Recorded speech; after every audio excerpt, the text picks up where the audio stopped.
Bonjour Christophe, Bonjour. merci de nous recevoir dans votre bureau. Je voulais en fait vous rencontrer aujourd'hui pour discuter de tout ce qui était cryptographie quantique et notamment la post-quantum cryptographie. Merci de nous accorder un peu de votre temps. Avec plaisir. Alors aujourd'hui nous allons parler de différents aspects de la cryptographie. On va voir avec vous qu'est-ce que c'est la crypto, qu'est-ce que c'est la cryptographie pour le grand public, que protège-t-on globalement en termes de sécurité de l'information avec la cryptographie. Donc, principalement, on va discuter de confidentialité, intégrité, disponibilité, mais là, c'est vous qui allez plutôt me parler des algorithmes. Et alors, on va aborder aussi le point de tout ce qui est chiffrement symétrique et asymétrique, parce que ça va nous permettre d'aborder le point par la suite pour dire où sont les risques.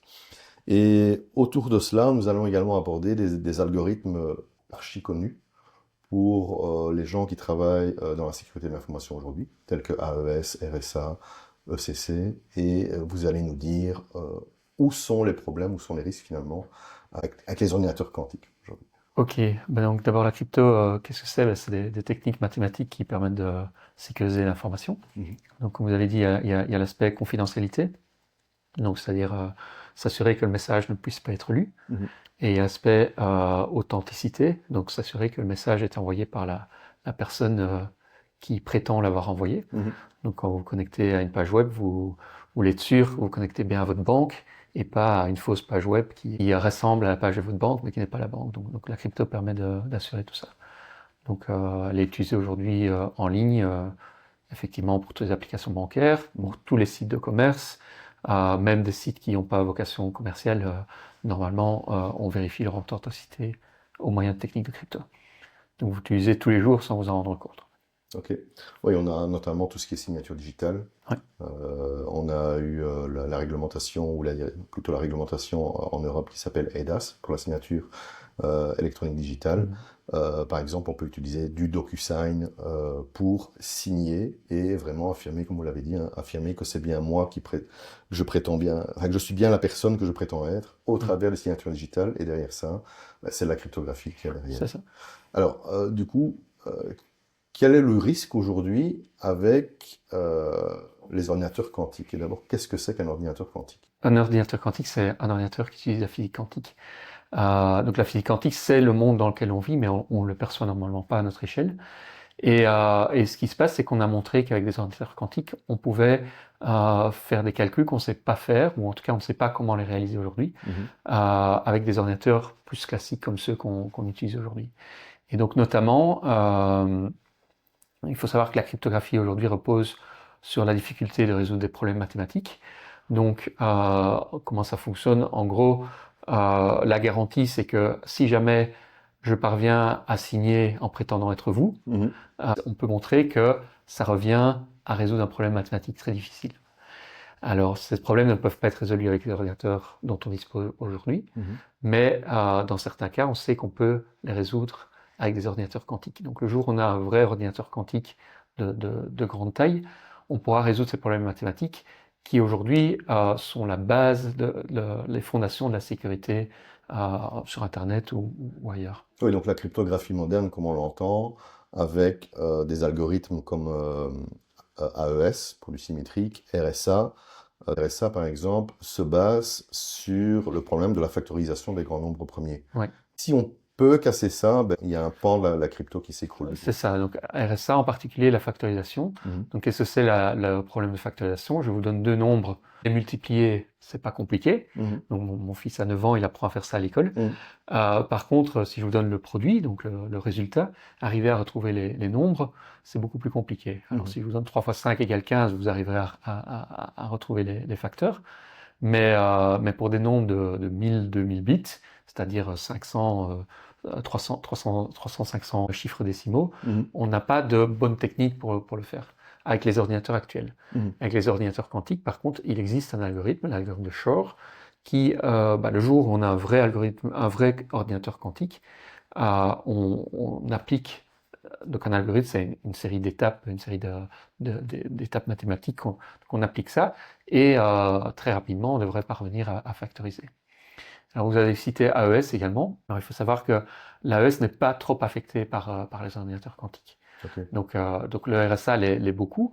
Une autre technique qui est beaucoup utilisée aujourd'hui, notamment lorsqu'on se connecte à une page web, c'est la cryptographie à base de courbes elliptiques. Oui. Ça également, ce sera affecté par les ordinateurs quantiques. Mhm. L'AES, lui, est affecté, mais de façon beaucoup moins forte. Ok. Ce qu'on appelle la recherche brute de clés. Donc, on essaye toutes les clés secrètes les unes après les autres. Si vous avez un trousseau de clés et vous les essayez les unes après les autres dans la serrure, ça, on peut le faire de façon un peu plus rapide avec l'ordinateur quantique, mais pas dramatiquement plus rapide. Ok. Pour le RSA, pour les courbes elliptiques, c'est dramatiquement plus rapide. Oui, et le risque d'autant plus, c'est qu'en général, on utilise la crypto symétrique et asymétrique. On va utiliser tout ce qui est asymétrique pour échanger les clés. Mhm. Et après, le message se fait de manière symétrique. Et donc, AES étant symétrique, il est, comme vous l'avez dit, relativement secure aujourd'hui. Par contre, tous les échanges de clés, elles se font de l'autre côté, côté asymétrique, Ouais. avec la courbe elliptique et RSA de l'autre côté. Oui, donc plus précisément, les courbes elliptiques sont souvent utilisées pour la signature, donc Oui. pour l'aspect authenticité, Oui. le RSA aussi, et pour l'échange de clés. Oui, c'est effectivement les courbes elliptiques aussi, vous avez raison.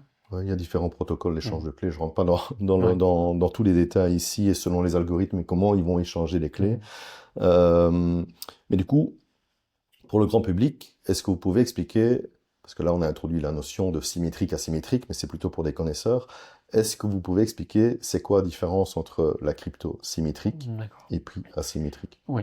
Donc en gros, c'est qui possède les clés. Mhm. Donc pour la crypto symétrique, vous pouvez imaginer, voilà, vous avez un coffre-fort, il y a une clé secrète, que ce soit une clé physique ou un code. Mhm. Pour l'ouvrir, il faut le code. Pour mettre de l'information dedans, si vous voulez, il faut le code. Pour l'ouvrir, pour retirer l'information, il faut également le code, c'est le même code. Mhm. Ça, c'est cryptosymétrique. Donc, il y a une symétrie, si vous voulez, entre celui qui chiffre et celui qui déchiffre.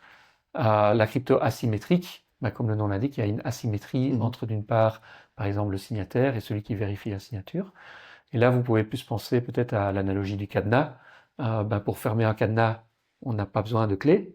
Mhm. On va simplement prendre la boîte, on va mettre le cadenas, on va le fermer. Mhm. Là, on a une clé publique, si vous voulez, c'est le cadenas. N'importe qui n'a pas besoin d'informations secrètes pour fermer la boîte et, si vous voulez, encoder l'information. Mhm. Après, vous m'envoyez la boîte et moi, j'ai besoin de la clé secrète pour arriver Pour les chiffres. à rechercher l'information dedans. Mais du coup, il y a des risques sur la symétrique, enfin sur le chiffrement symétrique, je vais le dire ainsi, sinon on va penser que je dis L'. Sur le chiffrement symétrique, une des vulnérabilités, c'est le fait que je peux copier la clé. Si c'est comme un cadenas par exemple, qu'on aurait ici dans votre vestiaire, je copie la clé X fois et je ne sais pas combien de fois elle a été copiée. Ça, c'est une des vulnérabilités du chiffrement symétrique. C'est-à-dire que typiquement, la clé symétrique, de la façon dont c'est utilisé, elle est générée à chaque communication. Mhm. Donc en fait, on va utiliser le chiffrement asymétrique pour faire l'échange de clés. Mhm. Donc là, c'est des techniques plus mathématiques. À la suite de cet échange de clés, on a une clé symétrique qui va nous servir pour chiffrer toutes les communications. Oui. Donc effectivement, si on la copie, on peut après la réutiliser, mais normalement, cette clé va être utilisée dans une fenêtre de temps assez Oui. courte et dans le cadre d'une communication entre deux appareils ou deux personnes. Oui. C'est ça aussi que ils veulent aussi raccourcir la durée de vie des certificats pour justement avoir cette rotation et avoir ce délai assez court. Mais ensuite, il y a une autre vulnérabilité telle qu'elle au niveau du symétrique, c'est qu'on n'a pas cette authentification de la personne. D'où l'asymétrique L' A pour justement aussi apporter cette fameuse Cette signature digitale, c'est comme une signature papier. Vous signez un document, ça authentifie que c'est bien vous qui l'avez fait. Mhm. Là, et il n'y a que vous qui pouvez normalement signer avec votre signature. Mhm. Tout le monde peut vérifier. Mhm. Signature digitale, c'est la même chose. Avec la clé secrète que vous possédez, vous pouvez signer. Mhm. Mais avec la clé publique correspondante, on peut vérifier si c'est bien vous. Ouais. Et qu'est-ce que du coup un ordinateur quantique par rapport à tout ça? Voilà, donc l'ordinateur quantique, comme j'ai dit, c'est un ordinateur qui fonctionne avec les lois de la physique quantique. Alors, il se fait qu'il permet de faire des choses qu'on ne peut pas faire avec un ordinateur classique. Mhm. C'est pas vraiment mon domaine d'expertise. Il y a des aspects de type superposition qui rentrent en compte. Donc, en classique, ben, l'information est stockée en bits. Oui. Donc, chaque bit a une valeur fixe 0 ou 1. Mhm. En quantique, l'information va pouvoir prendre 0 et 1 à la fois, Mhm. avec un petit peu de 0, un petit peu de 1, des proportions selon ce qu'il y a dedans. C'est un peu compliqué. Je ne sais pas si vous avez entendu parler du chat de Schrödinger, qui est à la fois Si, vivant et mort. oui. Donc c'est le même phénomène. Et alors, il y a aussi ce phénomène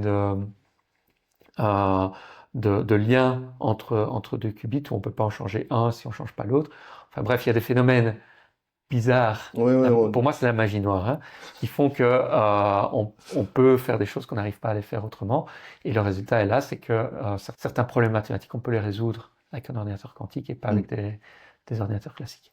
Vous l'avez très bien dit, c'est de la magie noire, et pour moi aussi, parce que j'ai jamais touché un ordinateur quantique, et je pense que j'y toucherai jamais de ma vie. Mais l'idéal est de voir un petit peu quels sont les risques qu'on a aujourd'hui vis-à-vis de ça, parce on commence tout doucement à en parler dans la presse, mais pas que. Et donc il y a un logo, enfin plutôt un motto qu'on entend souvent parler aujourd'hui, c'est Harvest Now, Decipher Later. Ce qui veut dire en français que les attaquants sont capables de nous voler les données aujourd'hui, mais tout le monde s'en fiche parce que c'est chiffré. Sauf que ils seront capables, peut-être à l'horizon 2030-2035, de les déchiffrer. Et je rajoute une couche peut-être avec l'IA qu'on a aujourd'hui, parce que je pense qu'avec l'IA, ils vont être capables d'aller beaucoup plus vite que ce qui est prévu avant 2030-2035.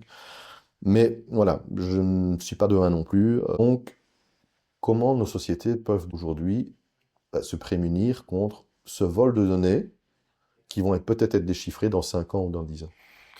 Oui, c'est ça. Donc effectivement, comme vous l'avez dit, il faut un certain temps pour se mettre à jour. Il faut savoir qu'il y a des algorithmes qui ont été montrés dans la littérature comme étant faibles dans les années 80 et qui ont encore été utilisés au début des années 2000. Donc ça met un temps fou pour mettre à jour toute l'infrastructure. Imaginez tous les serveurs informatiques, etc. Donc en fait, en supposant que les ordinateurs quantiques capables de casser les communications actuelles existent dans 20 ans, il est déjà trop tard pour mettre à jour Oui. toutes nos communications, parce qu'il va falloir 10 ans à 20 ans pour tout mettre à jour. Et par ailleurs, comme vous l'avez dit, il y a aussi des informations qui doivent être confidentielles pendant 20, 30, 40 ans, quand c'est des données médicales, je ne sais pas, c'est 50 ans peut-être, je connais pas la législation. Je ne connais pas non plus, mais donc dans ça ce peut être long, contexte-là, ouais. il ne suffit pas de se dire, voilà, le jour où l'ordinateur vient, on va remplacer. Il faudra déjà 15 à 20 ans pour trouver les bons algorithmes, pour les remplacer, pour les implémenter dans tous les appareils. Et puis il y aura aussi toutes ces informations qui, vous l'avez dit, ont été chiffrées aujourd'hui, peut-être collectées et qui seront déchiffrées plus tard à l'aide de l'ordinateur quantique. Et donc, en quoi aujourd'hui, ce qu'on appelle le PQC dans le jargon, donc le Post-Quantum Cryptography, est résistant par rapport à des ordinateurs quantiques? L'idée, c'est de partir de ce qu'on faisait jusqu'à présent, de s'éloigner plutôt de ce qu'on faisait jusqu'à présent, c'est-à-dire que ces techniques de cryptographie asymétrique, donc ce sont bien elles qui sont vulnérables, reposaient sur le problème de factorisation que j'ai expliqué tout à l'heure, ou sur les problèmes à base de log discret à base de cohérence elliptique. Donc ces deux problèmes sont vulnérables aux ordinateurs quantiques. Donc aujourd'hui, on essaye de construire de la cryptographie sur base d'autres problèmes mathématiques. Alors il n'y a pas énormément d'options, c'est pas facile de trouver un problème qui permette d'avoir à la fois la sécurité, de construire des protocoles crypto qui soient sûrs, qui soient efficaces, qui remplissent ce qu'on veut, etc. Et donc actuellement, il y a 4 ou 5 approches qui sont utilisées pour développer des postes quantiques, qui utilisent des techniques mathématiques différentes de celles qu'on utilisait par le passé, puisque celles-là, on sait qu'elles sont vulnérables. Celles qu'on utilise actuellement, on espère qu'elles soient résistantes aux ordinateurs quantiques, mais on n'a pas de preuves. Pas encore. On n'en aura probablement jamais. De la même façon que la cryptographie actuelle, on n'a pas de preuve qu'elle résiste aux ordinateurs, même classiques. On sait qu'elle va être cassée par les ordinateurs quantiques, mais on ne sait pas si elle va résister aux ordinateurs classiques. On espère. On a des indices ou des preuves, entre guillemets, evidence en anglais, ce qui se traduit pas par preuve, mais du fait que ça fait 30, 50 ans qu'on essaye de résoudre ces problèmes de factorisation. La factorisation, on pourrait argumenter que ça fait même 2000 ans que l'humanité essaye de résoudre le problème. et on n'y arrive pas. Donc ça donne une certaine garantie, C'est ça. une certaine confiance sur le fait que voilà, on a essayé et pas juste deux personnes sur un coin de table pendant 10 minutes, mais c'est vraiment un problème sur lequel on a beaucoup réfléchi. On n'y arrive pas. Ça donne une certaine confiance que ces problèmes soient effectivement difficiles. Dans le cas de la cryptographie post-quantique, ce sont d'autres problèmes qui, dans certains cas, ont été considérés depuis aussi longtemps que le RSA, la factorisation, etc.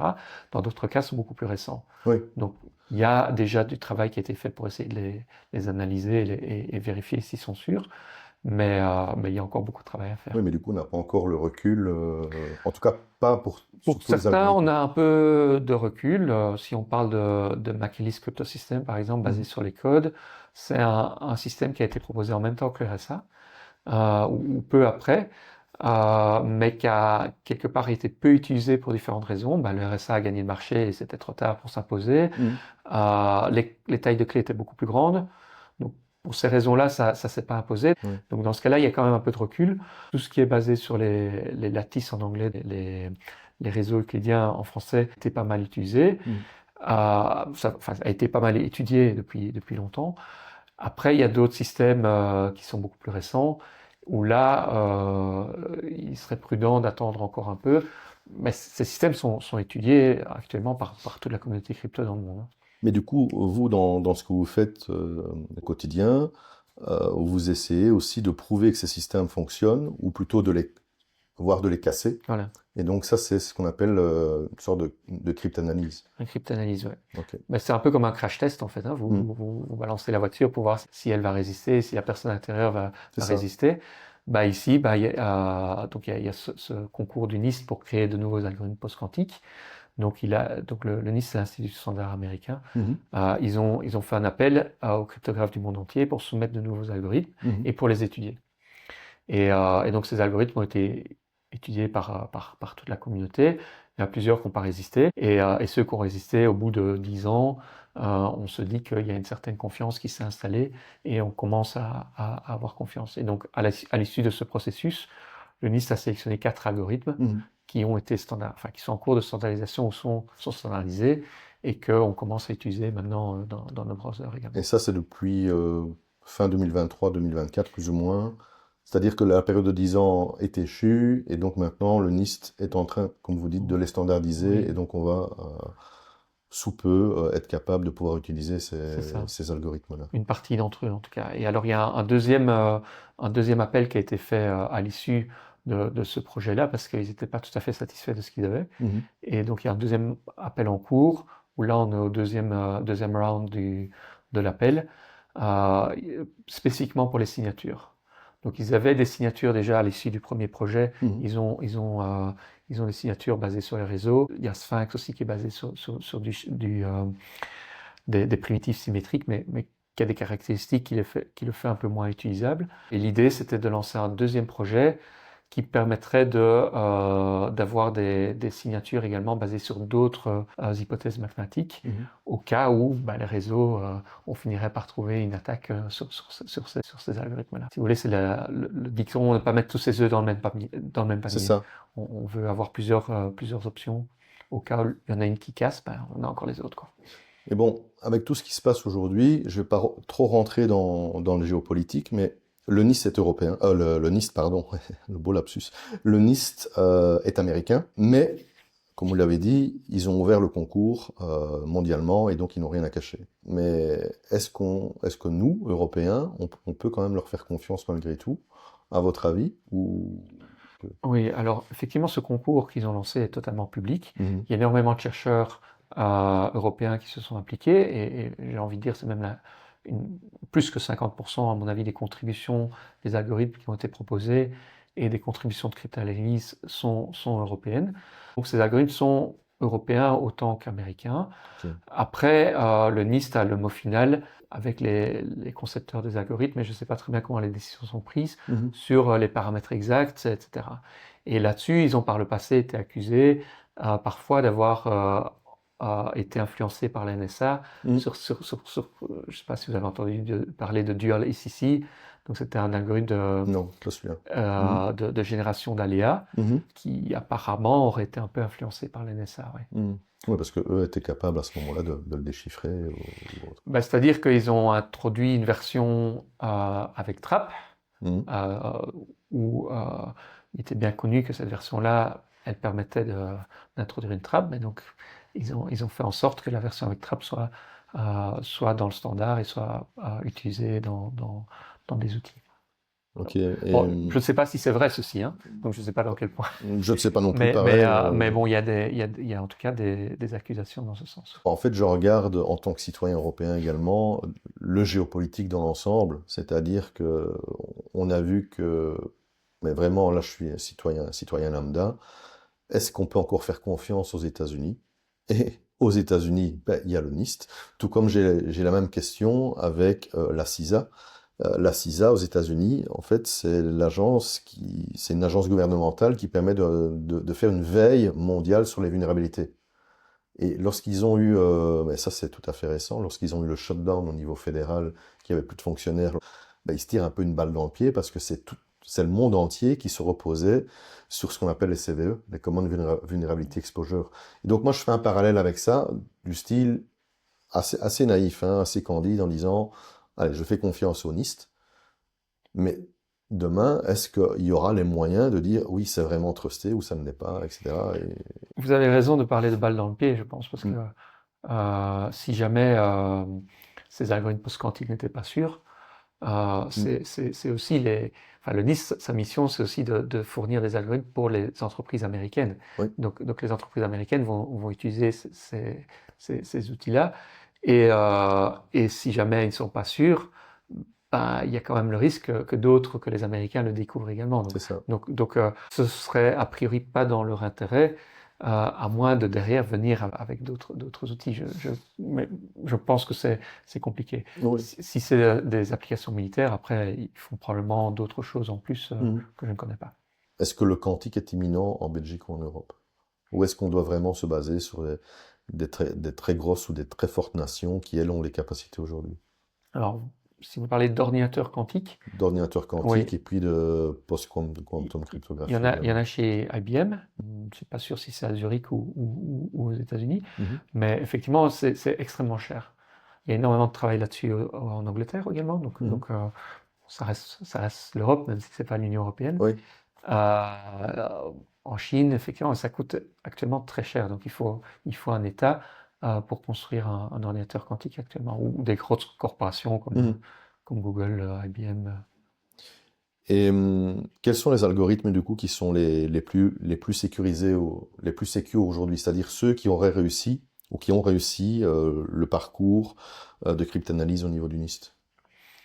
Donc, à l'issue de ce premier projet de standardisation post-quantique, ils ont retenu 4 algorithmes. Mhm.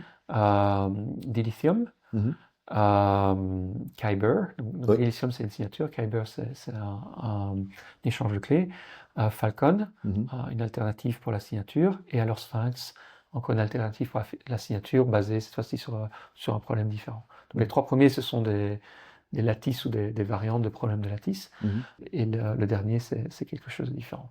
Mais ils n'étaient pas tout à fait satisfaits de la diversité de problèmes sous-jacents. Ok. Et ils ont voulu avancer dans un premier temps sur le chiffrement, parce que, comme vous avez dit, Harvest Now, Decipher Later, Mhm. c'était urgent d'avoir une solution pour le chiffrement ou l'échange de clés, c'est des notions Mhm. assez proches. Ils se sont dit, bah, pour la signature, on peut se permettre d'attendre encore. Donc ils ont déjà standardisé les lithium, Mhm. mais ils ont lancé un deuxième projet pour avoir d'autres alternatives pour la signature également. Est-ce que nous, grand public, on sera mis au courant lorsque les standards sous-jacents autour de ces nouveaux algorithmes seront sortis? Est-ce que nous, on sera au courant ou est-ce que ça sera mis automatiquement dans nos browsers, je vais dire, comme Oui, monsieur, madame, ben, tout le monde? je pense que la plupart des gens, ils n'ont jamais entendu RSA, parler d'RSA ou C'est ça. des courbes elliptiques, Mhm. et ça n'en porte pas plus mal, et c'est même mieux, la sécurité s'en porte mieux Mhm. que les gens qui n'y connaissent pas, n'y touchent pas trop, Mhm. enfin, suivent la recommandation des experts, fassent les mises à jour, etc. Mais normalement, tout ça sera fait automatiquement. Si vous faites les mises à jour demandées, il n'y aura pas de souci. Ouais. Ok. Et donc, est-ce que, par rapport à tout ce qu'on connaît aujourd'hui, est-ce que c'est réaliste de promettre une confidentialité à long terme avec les algorithmes de post-quantum d'aujourd'hui? Bah, le risque zéro n'existe pas. Effectivement. Il peut y avoir Mm. donc on se repose sur les problèmes mathématiques à l'heure actuelle, on pense être difficiles. Mhm. Donc il y a toujours la possibilité qu'il y ait un breakthrough, donc un résultat totalement inattendu qui sorte et qui permette de résoudre ça. On l'a vu lors du processus de standardisation du NIST. Le premier, il y avait eu 4 étapes. Et à l'issue de ces 4 étapes, le NIST a standardisé 4 algorithmes. On a gardé 4 autres comme alternatives Mhm. à étudier encore un peu. Et le mois d'après, une de ces 4 alternatives a été cassée totalement. Donc il y a une possibilité qu'effectivement, un de ces algorithmes soit cassé à un moment donné. Donc comment est-ce qu'on peut s'en prémunir? En construisant des systèmes hybrides. Notamment, on semble se diriger aujourd'hui vers des hybrides ECC, donc courbes elliptiques, Mhm. et lattice par exemple, Ok. qui permettront à la fois d'assurer la sécurité post-quantique grâce aux lattices si jamais on développe un ordinateur quantique. Mhm. Là, on est sûr que les courbes elliptiques ne seront plus sûres, Mhm. et à la fois parce qu'on s'attend à ce que ça prenne du temps et que dans un premier temps, de toute façon, il n'y a que les États qui y aient accès, mais à la fois d'avoir en même temps encore un peu de sécurité qui vienne des courbes elliptiques Mhm. si jamais il y a une faiblesse fondamentale des lattices, des réseaux euclidiens qu'on n'a pas identifié à ce stade. Donc Ça viendrait mitiger le risque en fait. Ah, voilà, le risque zéro n'existe pas, mais de nouveau pas un poser compromis. tous ses œufs dans le même panier, mais si un des deux reste sûr, alors je garde la sécurité. Ok. Et aussi un autre aspect clé, c'est probablement d'être assez flexible, hein, de pouvoir rapidement remplacer une brique de base par une autre si jamais il y a un problème, si jamais ben voilà, on trouverait une vulnérabilité, on trouverait une vulnérabilité fondamentale dans les lattices, on garderait la brique SCC et on remplacerait vite par autre chose. Oui, Ça, ce serait la clé, quoi. ça pourrait se faire en mode rollout progressif au fur et à mesure qu'on découvrirait des vulnérabilités. En termes de conclusion, j'aimerais bien discuter des étudiants. Un étudiant qui, par exemple, quel que soit son parcours, plutôt en informatique, aimerait bien programmer sur un ordinateur quantique, si ça le botte. Quel devrait être son parcours à ce moment-là? Oui, informatique, maths, Mhm. physique. Et puis actuellement, il y a des ordinateurs quantiques qui existent, mais de petite taille. Mhm. Et il y a des modèles sur lesquels vous pouvez jouer déjà aujourd'hui. Ok. Contactez IBM, Mhm. ils ont en ligne, il y a moyen d'accéder à leur ordinateur quantique. Et donc on peut déjà s'entraîner finalement à développer du code. Donc Mhm. il y a des langages qui ont été construits pour ça. Et on peut déjà commencer à construire du code quantique. Une sorte d'initiation. Voilà, donc il y a moyen de faire ça. Mhm. En parallèle, on n'a pas attendu le développement des ordinateurs quantiques pour déjà réfléchir à ce qu'on pourrait faire avec eux. Donc l'algorithme de Shor dont j'ai parlé tout à l'heure, Mhm. il a été développé dans les années 90. Mhm. On était à plus de 30 ans de l'existence d'ordinateurs quantiques, mais on savait déjà à quoi ressemblerait, quelles étaient les opérations de base qu'on pourrait faire, et sur base de ça, on pouvait déjà deviner quelle technique on pourrait C'est ça. adopter, quoi. Donc il est déjà possible aujourd'hui de raisonner sur l'ordinateur quantique, même Mhm. si on l'a pas. Mhm. Mais quand je regarde en fait le programme, parce que nous on est en Belgique, quand je regarde le programme des hautes écoles, déjà le mot sécurité, il est galvaudé et il n'en parle pas trop. Alors j'imagine qu'ordinateur quantique, il faut vraiment avoir plutôt une démarche académique. En tout cas, je parle aujourd'hui pour la Belgique, comme vous l'avez dit, hein, donc maths, physique, d'office sciences informatiques, pour pouvoir espérer commencer à programmer et à faire des balbutiements avec un ordinateur. Oui, je crois de nouveau l'accès à IBM est probablement accessible Je vais aller à voir. tout le monde. Ouais. Je suis pas certain. Mais effectivement, ça demande un certain nombre de connaissances. Ouais. Mais d'où vient cette fascination pour les nombres finalement? Est-ce que c'est depuis votre enfance ou qu'est-ce qui a fait que vous avez bifurqué vers la crypto? Mhm. Et pourquoi la crypto? Je suis ingénieur à la Mhm. base, mais j'ai toujours bien aimé les maths. Et je trouvais que le parcours de maths pur manquait un peu ce côté finalité. Mhm. Peut-être pour ça que j'ai fait ingénieur à un moment donné, et pas maths. Mhm. Mais j'avais envie de faire quelque chose qui serve à quelque chose, si on veut. Et Mhm. dans la crypto, je m'y retrouve vraiment parce que ce sont des très belles maths. On touche à des aspects très variés des mathématiques. Alors, la théorie des nombres, la géométrie algébrique. Euh, mais il y a toujours ce côté, ça sert à quelque chose. C'est appliqué. C'est appliqué. Et alors, par ailleurs, il y a ce côté un peu fun ben voilà, de jouer aux espions. Et je ne suis pas un espion moi-même, mais Mhm. de ce côté qui est un peu excitant de résoudre des puzzles, de résoudre des énigmes, ben voilà, on a un problème mathématique, même si en maths, évidemment, on est très très créatif aussi, mais un peu plus, oui, plus ingénieux, Bah, pas trouver des failles, mais enfin, si. mais résoudre des puzzles, en fait. Oui, et sans savoir comment on va approcher la résolution de problèmes et sans appliquer des théories là Voilà, où les j'avais l'impression mathématiques seraient. que dans d'autres domaines, si j'avais continué plus en mathématiques pures, ça aurait été plus aller très en profondeur dans un domaine. Et ici, en crypto, j'ai l'impression de plus m'amuser, jouer à apprendre des nouvelles choses Mhm. un peu partout au fur et à mesure qu'elles me servent. Et chaque fois qu'il y a un nouveau jouet mathématique ou un outil plus à hardware, ben, on l'utilise en crypto pour essayer de faire C'est ça. différentes finités. Et ça, je trouve ça assez fun. Et qu'est-ce que vous donnez également des cours à la faculté? Ouais. Quels sont les cours que vous donnez?